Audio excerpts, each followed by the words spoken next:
Hello, my name is Will Hull, and this will be Unit 2 for Oregon for Division D for their National We the People Finals hearing. In a moment, I will have the judges introduce themselves, followed by the students, and then we'll begin the hearing. Students will deliver a 4-minute prepared statement, followed by 8 minutes of judge follow-up questions. My microphone will be muted during this session. However, I will be the one holding up the 1 minute, as well as the time signs to let you know when those periods have passed. It's a good idea if you have Zoom, or if you're actually in the window looking at your top right-hand corner, the view there, you can switch it up to gallery to see everyone so that you don't miss me putting up those signs. At the conclusion of the hearing, the judges will provide some brief feedback and then we'll conclude the hearing.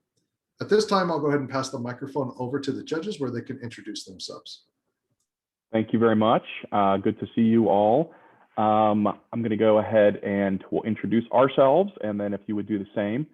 So my name is Chuck Dunlap, and I'm President and CEO of the Indiana Bar Foundation in Indianapolis, Indiana, and happy to be with you today. And my colleagues, Tim, we'll go to you next.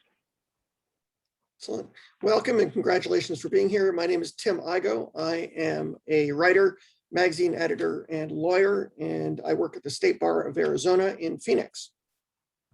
My name is Nick Drummond. I'm an assistant professor of political science at Black Hills State University in South Dakota. If you would introduce yourselves. Hello, we are Unit 2 from Grant High School in Portland, Oregon. My name's Henry Kanzler. I'm Annalise Quinton. I'm Christopher Bianco. I'm Willa Gagnon, and this is our teacher, Ms. Pasquale. Great.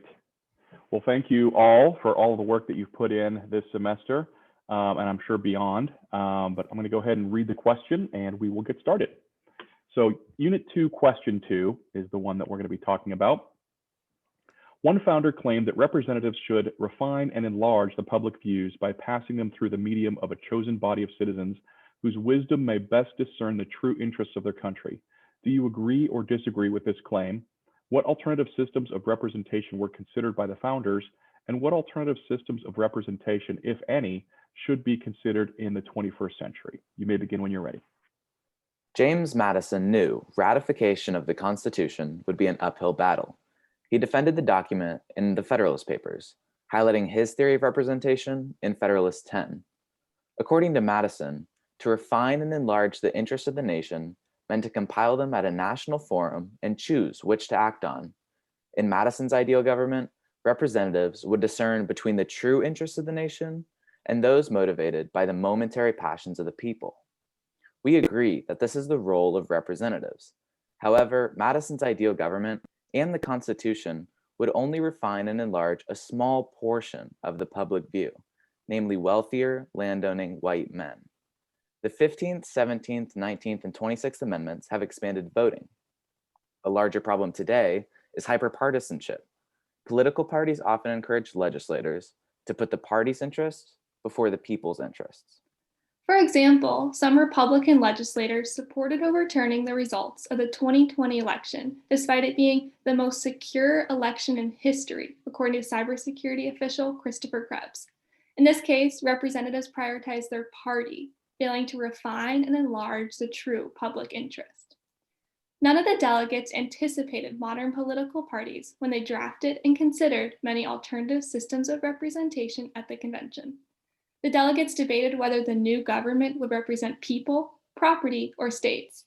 James Madison wanted people with interest to be represented and proposed both a House and a Senate based on proportional representation. In contrast, William Paterson of New Jersey supported a body that represented the states, with each state having the same number of votes. The delegates settled on a bicameral legislature, with the lower proportional House elected by the people and an upper one state, one vote House elected by state legislatures. Further, the delegates debated who should count for legislative apportionment. Madison proposed one chamber apportioned on the total population of the country, and other the free population. However, many northern delegates, such as Elbridge Gerry of Massachusetts, rejected including slaves for purposes of representation, arguing they were property, not people. Gouverneur Morris proposed restricting the upper house to wealthy individuals, tying representation to property. Another division between the framers was how long legislators should serve. Alexander Hamilton wanted representatives to serve for 3 years and senators for life. Patterson, on the other hand, desired annual elections for all legislators. In 21st century America, we should consider alternative systems that improve representation and mitigate hyperpartisanship. Multi-member districts, already present in countries such as Germany, would remove orphan voters, reduce gerrymandering, encourage third parties, and promote sincere rather than strategic voting. While this system would increase incentives to vote, it would have to be paired with measures to increase voting accessibility, such as mail-in voting, which increased Oregon voter turnout by roughly 10% over the national average in the 2020 election. Finally, the nation should consider moving towards a unicameral legislature.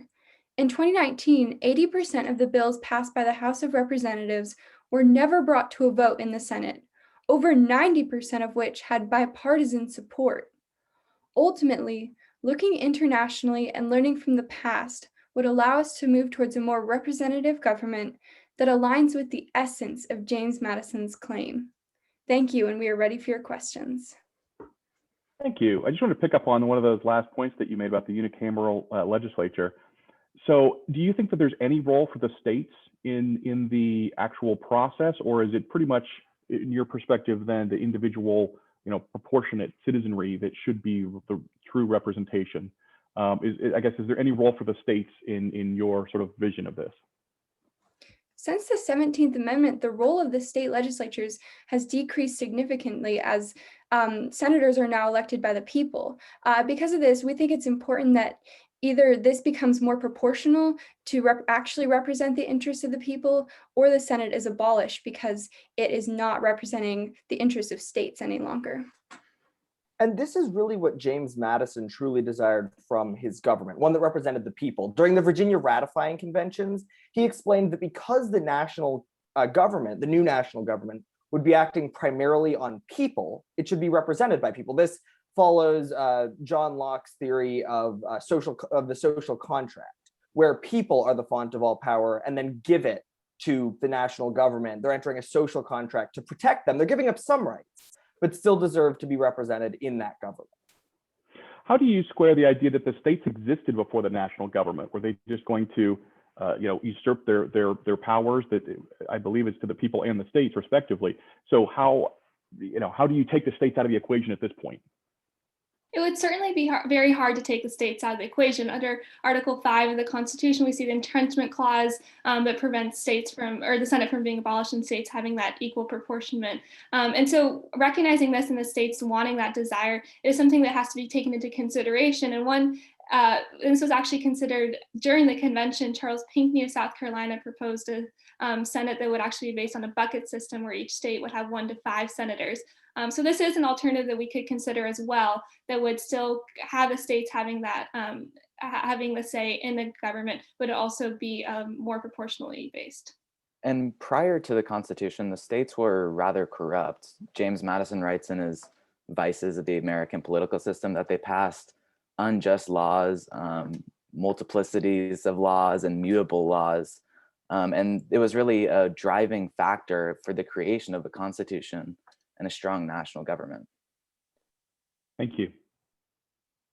I'm glad that's in the past. Anyway, so I have a question. Given your discussion of Germany and MMDs, do you believe that our House of Representatives, the one created by our founders, is simply too small to accurately reflect the views of the American people? I do not believe that the House is necessarily too small. I think that we're seeing that it does represent the people. However, the larger problem can be seen at just how they're being elected and represented. I believe that one of the major problems is just the influence of money in politics and how that is influencing the representatives. In 2018, 19% of New York's federal campaign donations came from small dollar donors. So the rest came from larger corporations, having a greater influence on how representatives are voting to please these corporations. And so focusing on reforming this would be one way to actually increase representation. Another issue other than size that decreases representation in the House of Representatives is gerrymandering. In the 2016 election, it's estimated that gerrymandering affected over 50 races, both House and Senate overall, and on both sides of the political spectrum, both Democrats and Republicans. And what this does is it actually it reduces the will of the people. It means that people's votes generally don't matter as much as they could have because of how these districts are drawn. And gerrymandering provides a secondary issue. According to former Supreme Court Justice John Paul Stevens, this actually increases hyperpartisanship and sort of the radicalness of these candidates. If they don't have to worry about the general election, they have to worry about the primary election. And the way they usually win the primary election is going farther left or farther right, depending on their party. And go ahead, Will.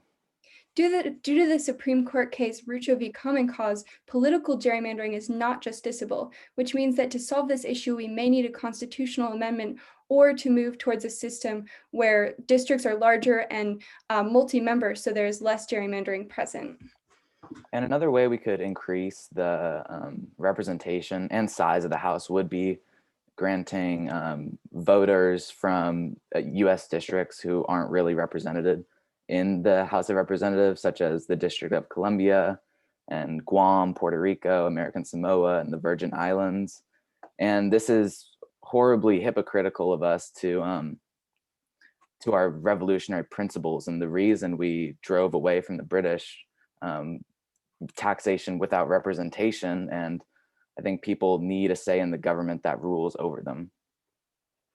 So if I could just go back to one thing you discussed, which is gerrymandering, which could be fixed through reapportionment and drawing the lines. Is the drawing the lines necessarily a political process? Is it political as in not using it as a pejorative term? It's just the way it is? Or does politics have to be taken out of that somehow? What does that look like for you? I think that a solution would be to enact impartial committees to draw these lines to ensure that politics are taken out. And why we've seen that that gerrymandering is almost present in most elections. And so by forcing these impartial lines, as seen in the For the People Act, which actually requires impartial lines to be drawn for federal elections, it would be one way to prevent gerrymandering. However, these districts are never going to be perfect. That's just how it works. Because of population distribution, there's always going to be different ways that can draw lines that seem fair, but may not be. This is why a system of multi-member districts might actually be more beneficial to solving gerrymandering. It would allow for larger districts that ultimately apportion representatives based on the total proportion of votes allotted to each party. You wouldn't need to worry about drawing these perfectly exact and fair districts. Thank you. Maybe switch gears here to the American constitutional debate. I'd like to hear what you think about the Anti-Federalists and their critique of representation. Madison seemed to advocate for something more along the lines of the trustee model, the Anti-Federalists more so the delegate model. They also had in mind term limits and rotating representatives. What do you think of these things? What are the pluses and minuses you might attach to these things? One thing that many anti-federalists, such as Sentinel from Pennsylvania, advocated for was mandatory rotation in office. In Sentinel 1, he explains that this would mean that representatives would have to step out, not run for re-election after 1 or 2 terms, and then be able to run after that. Sort of take the step back and remove the incumbency advantage in that election. I think this could be incredibly beneficial to ensure that we have sort of more opportunities for new people to join our legislature.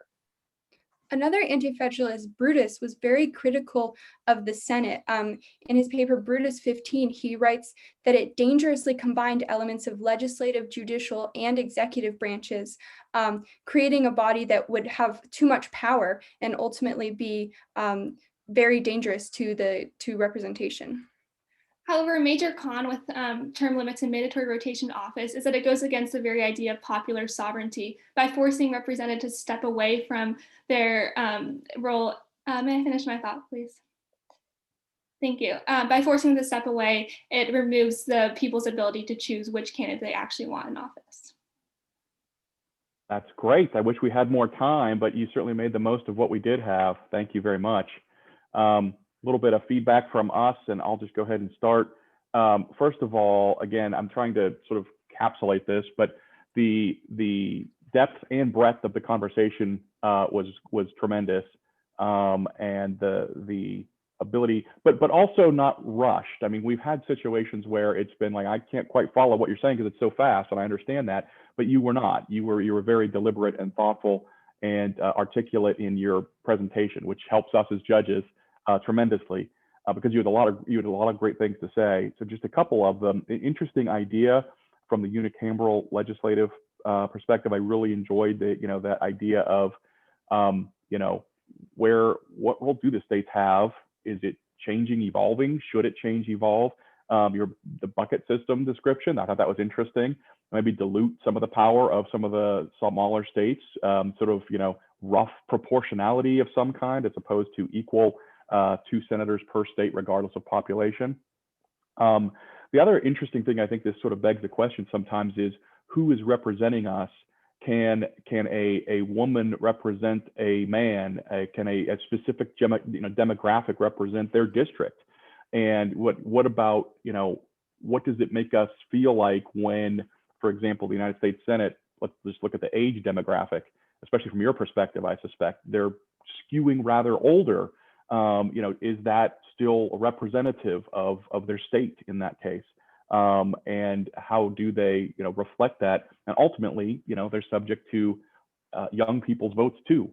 So, but it's an interesting idea of, who is representing us, how we select them. And there's so many permutations that we were able to talk about with you. And I'm sure we could talk about a lot more if we have more time, but excellent job and really enjoyed it. Thank you.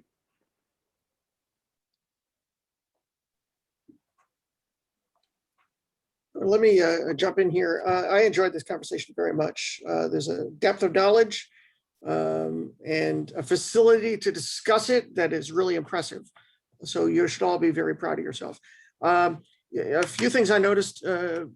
You were one of the few teams to talk about how Madison and the founders were going to help refine and enlarge things only for some. So that's a very important thing to keep in mind all the time. And it's front of mind for you. You discussed the continued hyper-partisanship and the election protests, as we call it, that we see. I mean, here in Arizona, we are currently going through a very partisan election, what they call an audit, even though there's absolutely no evidence of anything that was wrong. I appreciate that you discussed Oregon's own data. So that's helpful when you're able to point to evidence in your own state, because you, like all of us, we're all laboratories of democracy. And if you've got data, thank you for sharing it. Again, very, very well done. Enjoyed the conversation. I certainly echo many of the comments of my colleagues. What I noticed in particular about your team was that there wasn't a weak link. Every single one of you was strong. It showed. You spoke with confidence, and all of you showed a command of the founding documents, whether that was the Constitution, the Federalist Paper, the Anti-Federalist. That was all very impressive. Just not much of a critique, but just if you are interested in the unicameral legislature, I would encourage you to look at Adams' critique of that if you haven't done so yet. His what is it, essay, Thoughts on Government, I think it is, 1776. He talks about the concerns of groupthink, about a demagogue taking over that single body, and some other interesting stuff there. You probably already read it, but it's worth revisiting again. Overall, really nice job. All right. Yeah, thank you guys. Thank you all very much. Thank you. Great. So this wraps up the Oregon Unit 2 for Division D hearing. I'm going to go ahead and stop the recording now, but if the judges want to say thank you, or the students, again, you've already done that. So Thank you, congratulations, and thank you to the teachers. Well done. Great job. Thank you so much. Thank All right. you. Thank you all. take care.